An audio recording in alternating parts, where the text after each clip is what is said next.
আলামিন নবী আমি আমেনার পেটে ছিল, আমি মাটির কুয়ার থেকে পানি উঠাইতে গিয়েছিলাম। কুয়ার পারে গিয়ে যখন দাঁড়াইলাম, কে যেন ডাকতেছে,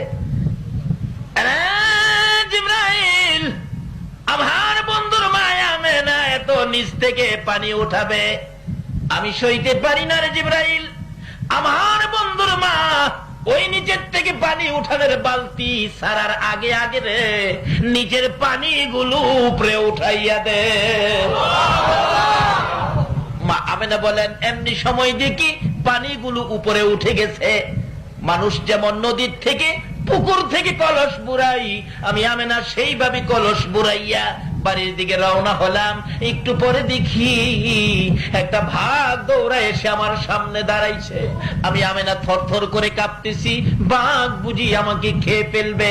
বারবার আমেনার মুখের দিকে তাকাই ভাগ, আবার আকাশের দিকে তাকাই, আমেনার ভয় দেখে বাঘ ডাকতেছে, প্রভু গো আমার জবান খুলে দাও না গো, তোমার বন্ধুর মায়ের সাথে কথা বলি। আমার আল্লাহ বলেন, বাঘ আমার বন্ধুর মায়ের সাথে কথা বলবি রে, যা আমি তোর জবান খুলে দিলাম।